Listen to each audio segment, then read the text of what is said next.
14 सीटें, असम में 14 में से इंडिया गठबंधन को सिर्फ 1 सीट मिल रही है। जैसा कि दीपक जी कह रहे हैं कि भाई हेमंत बिस्व शर्मा का जो हिंदुत्व का मुद्दा है वो एनडीए को फायदा दे रहा है 14 लोकसभा सीट में। सिराज किशोर जी, देखिए, हेमंत बिस्व शर्मा, अगर ये कहा जाए कि एक छोटा स्टेट होने के बावजूद अगर वो योगी आदित्यनाथ के बाद अगर किसी और मुख्यमंत्री का बीजेपी में नाम लिया जाता है तो हेमंत बिस्व शर्मा का लिया जाता है। और हेमंतो के साथ प्लस पॉइंट ये है कि हेमंतो के बारे में कहा जाता है कि असम में जो बीजेपी की सरकार बनी है वो बीजेपी को हेमंतो की ज्यादा जरूरत थी, ना कि योगी की तरह। जैसे योगी की जगह वहां पर किसी को भी बना दिया जाता, केशव प्रसाद मौर्य को बना देते, ब्रजेश पाठक को बना देते, फर्क नहीं पड़ना था उस समय। बाद में योगी ने अपना कद बड़ा किया, लेकिन वहां पर तो हेमंतो बिस्व शर्मा का जो अपनी पूरी उनकी जो प्लानिंग थी उसकी वजह से वो वहां पहुंचे थे। और अगर आप देखें तो कोलकाता तक सब जगह पर वो एक प्रबंधक के रूप में भी उभर कर आ रहे हैं। और एक जो लुक ईस्ट पॉलिसी, जो ईस्ट पॉलिसी जो देख रही सरकार की, देखिए ये जो सीटें आ रही, ये बात सही दीपक जी ने कही कि पूर्वोत्तर के जो लोग हैं, जो सांसद हैं, वो उसके साथ आ जाते हैं जब जो सत्ताधारी दल होता है। लेकिन इतना पूर्वोत्तर पर क्या पहले ध्यान दिया गया? कैबिनेट की मीटिंग होती थी कभी? क्या इस तरीके से मंत्रियों की ड्यूटी कभी लगाई गई? क्या ये सब चीजें भी देखनी पड़ेगी। दीपक जी, भारत जोड़ो यात्रा का भी फायदा असम में नहीं दिख रहा है कांग्रेस को। भारत जोड़ो यात्रा, देखिए राहुल गांधी जी जो है, मैं कुछ दीपक जी, भारत जोड़ो यात्रा असम छोड़िए ना, कहीं भी इसका फायदा हो रहा है क्या?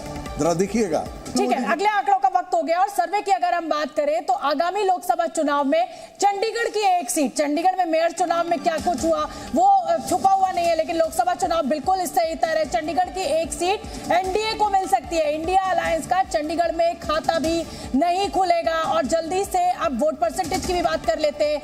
53% वोट जो है वो एनडीए गठबंधन को जा सकता है, जबकि इंडिया गठबंधन को 36% और अन्य को 11% वोट मिल सकता है। यानी चंडीगढ़ की जो 1 सीट है वो मनोज जी आप बता रहे हैं कि वो भी एनडीए को ही आएगा। उसके पीछे के कारण भी है। देखिए, जो पार्षदों शहरी सीट है और पार्षद और मेयर का जो चुनाव होता है, एक पूरी मोहल्ले के कमेटी ने जो होते तय करके करते हैं, उसमें कैंडिडेट मायने ज्यादा रखता है, पार्टी कम मायने रखती है। और जब पार्लियामेंट का चुनाव होता है तो उसमें नेशनल लीडरशिप के ऊपर डिपेंड करता है कौन सी बड़ी पार्टी है, तो उसके हिसाब से पोल होता है। तो यही कारण है कि मैं उस सीट को देख रहा हूँ। चलिए ठीक है दीपक जी, मुझे लगता है कि जितनी यूनियन टेरिटरीज है उनका फटाफट आंकड़ा अपने दर्शकों को एक साथ बता देते हैं। और अगर हम सर्वे की बात करें तो आगामी लोकसभा चुनाव में अंडमान की जो 1 सीट है वो भी एनडीए के खाते में जा सकती है। 2019 में ये सीट कांग्रेस को गई थी। इंडिया अलायंस यहां पर खाता भी नहीं खोल रही है। मनोज जी, ये क्या वजह रही कि ये एनडीए को ट्रांसफर हो रही है, ये सीट इंडिया अलायंस को नहीं जा रही है?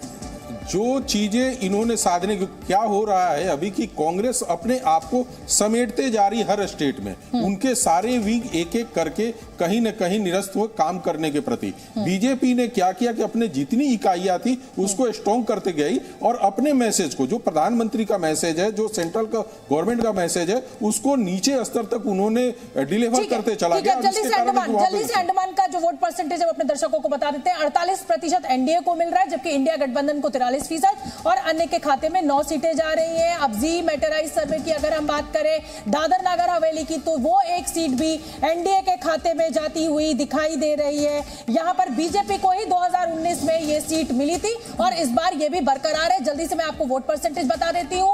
वोट परसेंटेज 48% एनडीए को मिल रहा है, इंडिया गठबंधन को यहां पर 42%, अन्य के खाते में 10 जा रहा है। अब मैं जल्दी से गोवा की बात कर लेती हूँ। गोवा बहुत दिलचस्प है।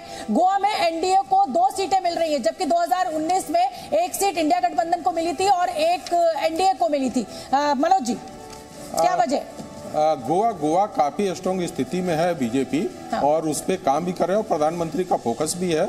और पब्लिक के बीच में कहीं भी बीजेपी से लेकर कोई इतनी बड़ी नाराजगी भी देखने को नहीं मिली है। और इसका कारण है कि अभी गोवा में अपनी स्थिति बनी है। तो लद्दाख में पढ़ देता हूँ, सर्वे में लद्दाख की एकमात्र सीट एनडीए को मिलती दिख रही है। सॉलिड बातें बीजेपी को मिलेगी, यहाँ पर इंडिया को कोई सफलता नहीं।